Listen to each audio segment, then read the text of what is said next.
So I'm having the great pleasure to be sitting here with a very, very special person for the network. This is Mr. Kari Valros, and he is the European ambassador of OneCoin. So he is somebody who drives actually the network in Europe, be it the Scandinavian countries, Germany, UK, but also Russia and Kazakhstan, which are very important markets for us actually. So Kari, how have the last months been for you? Oh, where could I be? Where could I start? So first of all, I'm very happy to be here with you with the new fantastic office. But since I started my travel as an ambassador, it has been an amazing journey for me. I've been a kind of a rock star in this industry long time, but actually this has created me first time in my life to be a little bit humble, but absolutely honorable to have to work with the people, because I never seen so many happy people in my life ever.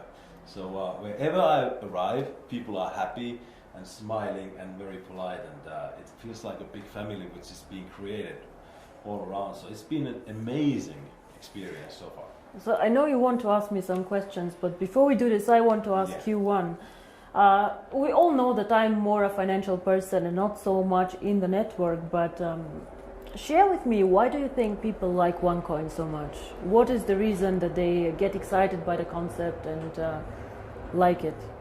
I think first thing is because there are no demands. It's, you can join and you are not asked to do anything. That is something that people are attracted to. And once they get the right information, which is, by the way, not really available because there is so many wrong information, but once you give them the right information, it's so simple and clear and understandable. And I think because there is no demand and people see that they belong something. Mm-hmm. They belong something bigger, and this is how I think it is the most important thing. Well, this makes me, of course, very, very happy. Now, you want to ask me a few questions, so go ahead. Well, of course, I work basically in Europe and CIS. So, what Europe means to OneCoin? Well, Kari, we started actually. OneCoin was when we started. It was strongest in Hong Kong and in China. So we opened the first office in Hong Kong, and we received huge support from these markets. China is a very, very interesting country. They love innovations, they love cryptocurrency, and they supported us in the beginning very, very much. Then when I speak about cryptocurrency and the users of cryptocurrency, I believe the emerging markets will be the users actually of cryptocurrency, not so much Europe, because Europe is spoiled. If I want to send money from Bulgaria to Sweden, it's very fast, it goes really, really fast. Or the guys from Germany to UK. It is not that difficult, like for example from Singapore to India. But what for me is special about Europe is Europe normally are the earliest adopters to any technology. Very, very sophisticated people who understand innovation, who are the first ones trying it out. So whenever they get excited about something, it gets quite big actually in the world. All the iPhones and all this, they started in the US, but the Europeans also like this a lot. And I think the European market currently gives us huge support to roll out to the emerging markets. Even if they do not use the cryptocurrency so much, they practically enable all these people who will join later in Africa and in other markets to use OneCoin. For example, let's say you hold 10,000 OneCoins, and in 3 years you decide to sell a part of this. Your buyers most probably will come all from emerging markets, because these people, they do not want to buy the currency as an investment, they want to buy it as a payment system, as a carrier of value. So for example, maybe some Indian person will buy 100 OneCoins from you in Singapore to be able to send this 100 OneCoins to his wife in India. And this is why I think Europe is extremely important. You cannot build a global currency, fast, borderless payments without Europe. We are one of the most developed markets out there, and I have huge support here. A lot of the leaders come from Europe, and I think this is one of the most important markets that we have actually. All right, well, I'm working in an area that is pretty much known as a wealthy area. Europeans are a wealthy country, and also Russia, Kazakhstan, Ukraine, it's really wealthy countries. And they asked me the questions. Well, I know how I answer, but what is it? Because they are limiting the coin sales. So what is your answer to that? That why we are limiting the coin sales so drastically? I see. How they think that, you know, so your question somebody is, wants to sell more coins. So your question is, some of us mine coins and they go to the internal exchange, and some of us sell coins and buy coins. So as one coin, as I say, is 1 year old, first of all, it's not like Bitcoin, it is not a liquid market yet. So it means that there might be a day where we have a huge demand for coin sales or a huge demand for coin buying. And this is why we as a company always say buying and selling the coin should never be a reason why you join. The coin actually needs to be used. So we need to have some time, and I say always it's 3 to 5 years until we really manage to have a usability and a liquid market where you can do unlimited sales and buying actually on the market. Until then, Kari, if you do not have limits, for example, what can happen is that one person with a huge sales order or huge buy order can distort the price a lot. And this is what happens to Bitcoin often. I don't know if you see all this going up, down in a very, very big amount. And this is called volatility, and we do not want to have a very big volatility for our coin. People do not understand how it can be that Bitcoin today is worth $500 and tomorrow only $400 within a day. This is very disturbing, and if you are a merchant who takes Bitcoins, you don't want to have this, because you want to be sure that if you take a Bitcoin today, it will not be valued 20% or 30% less tomorrow. Of course, you're very happy if it's valued 30% more, but it goes both sides. Absolutely, yeah. So cryptocurrency is one of the riskiest assets actually out there. High volatility, low liquidity on the markets. So for us to achieve a high liquidity, we need to work first on the value creation of the coin, on the liquidity, and it will take time. So all these people, why we have created this exchange? We have created it so people can learn to trade it, but it's not a self, the idea is not just that we go buy and sell the coin there, but we wait for the usability of the coin. This coin is very, very young. We have so much way to go, but we have created miracles already. So I'm looking very, very positive into the future. But remember, the internal exchange is demand and supply. So you have to find somebody who wants to sell coins to buy, and the other way around. So the company itself is not obliged to buy back your coins or to sell your coins. If I don't have coins, I cannot sell them. Yeah? And as a company, we do not buy back the coins. So it's always you selling your coins to somebody else or somebody else buying from you. Don't forget also a bit the time differences. When China sleeps, you're awake, and so on. So sometimes, as I said, the market is not liquid and not efficient yet.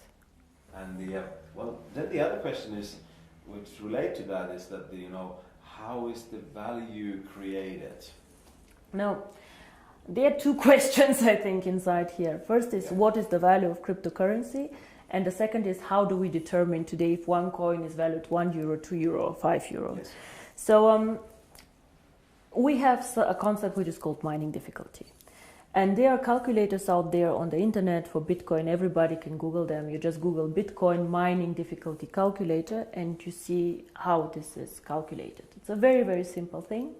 You calculate, one is electricity costs for the mining, and the second is computer power. So to mine a coin, you need obviously a computer to do some calculations and electricity to get the computer running. So depending on these two things, the mining difficulty grows or goes down. It goes both ways. It can go up, it can go down. The more miner join, however, the more people who want to mine, the higher the mining difficulty goes, because more of them are in the pools. And this is, of course, what happens to one coin. So you can simulate this with these calculators. It's nothing that one coin invented. And this is how we today measure the value of the coin. Yeah? So we say if it costs us €5 to create the coin due to electricity, the servers and the computer power, this is what we think is the appropriate price. Of course, it fluctuates up and down based on demand and supply, but always in a corridor actually that we have set. So this is how we determine the price today. And the second question that you had actually is, but one day we go to the open market, so how do we know what is the value of this cryptocurrency? Why is Bitcoin worth $400 and not 1,000 or whatever? And here, in my opinion, there are two things how we determine the value of cryptocurrency. Cryptocurrency is not backed up by anything. We know this. So it's actually worthless. So it's not backed up by gold. It's not backed up by any other asset. OneCoin is not backed up. Yeah? Bitcoin is not backed up. But there's still value inside, and I tell you why. One is, first of all, the brand. Bitcoin currently have a very strong brand. Everybody knows them. They were the first one. Of course, there are always good and bad things about the brand, but they are very well known. Milka Chocolate is a very well-known brand. Procter & Gamble are a very, very strong brand. So the more people joining OneCoin and the more people speaking about OneCoin, the stronger our brand becomes. And this, I think, is something that makes us really a family, because if you go in the network marketing approach and go and sell shampoo, it does not make you stronger if somebody on a sideline sells shampoo. Only your downline makes you happy. But here, if another team makes OneCoin popular out there, this makes also your coin stronger and your team stronger. And this is something very, very special about OneCoin, I think. And so the brand. And we have currently about 2 million paid members. In the database, we have over 10 million people who know about OneCoin. So we for sure have more users than Bitcoin, for sure. We are different, we are in a different system, but there are 2 million people who tomorrow could start using the coin if we want to. And this is great. So this is one part of the value, but most people use Bitcoin currently as value storage, like gold. I put it in the safe and I keep it there, which is okay, but a bit of a dangerous concept. Everything that goes up can also go down, and you're not special. You know, and if you're not special, why use OneCoin? Why not use 2 coin, 3 coin, dark coin, or not? So we are probably one of, or probably the only company who focuses so much on usability of cryptocurrency. Why cryptocurrency? How can it change the world? And our 2 slogans are the future of payments or join the financial revolution. We believe that actually cryptocurrency can be a vehicle for money transfers. So for example, as you do Western Union transfers, you can use cryptocurrency to do a transfer. Fast, borderless payments. And there's a huge demand for this. 2 billion of people have no bank account. 2 billion. Of course, we cannot capture all of them. But again, if we capture only 10 million or 100 million people, it's a network. It grows so fast. We see what happened. You know, December 2014, I was sitting at my desk and I had a bet with Per Carlson, who is not here anymore, if we will manage to have 10,000 people. And we did a huge celebration with 10,000 people. Today we have 2 million after 12 months. It is incredible. And this is the network effect. The more people know about OneCoin, the more they will come and the stronger the brand becomes. Everybody talks about MLM today, that it's pyramid, whatever you call it. For me, I have worked with this for a very long time. For me, it's one of the biggest industry today in the world. But if I ask you, why did you choose to do MLM, to build this company up? I know that you have a background in financial everything, but why did you do this? It was not an easy decision, first of all, to do network marketing. When I started OneCoin, my vision was to do cryptocurrency. And outside in the industry, I did not know the industry well, to be honest. I knew some people who were working there and who are either personal friends or good acquaintances, so who I trusted. But what I saw in the beginning were some companies who really went bankrupt in a bad way, owing money to their members, money to their people. But I also saw some mainly product-based companies who were doing a very, very good job out there and an impressive track record. So I saw that not everybody is bad or not everybody is good. So it's an interesting industry. Why I chose it for my cryptocurrency? I believe that we as a cryptocurrency can be only successful if we have many users in a global network.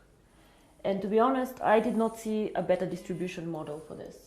I did not see another way to attract people in to the cryptocurrency and these people to be spread out geographically so well. OneCoin can work only if it does cross-border payments. So if I have OneCoin only in China or only in Europe, it will not work well. We need the emerging markets, which is Asia, Thailand, Philippines, India, Africa, very, very interesting. These are the users of the coin. And if I would have gone in a traditional way, let's say with an IPO, with big investment funds, these people can buy, let's say, 100 million of coins, but they keep them, they do not use them. So for me, it was more important to get many, many users, even with a small investment sum or with a small sum that they want to participate with, but spread out geographically. And until now, I do not regret it. It's a very competitive industry. Unfortunately, sometimes I see the concept misrepresented. Yeah? We focus mostly on education, financial education, because in my opinion, nobody can understand cryptocurrency, nobody can understand even the financial world out there without education.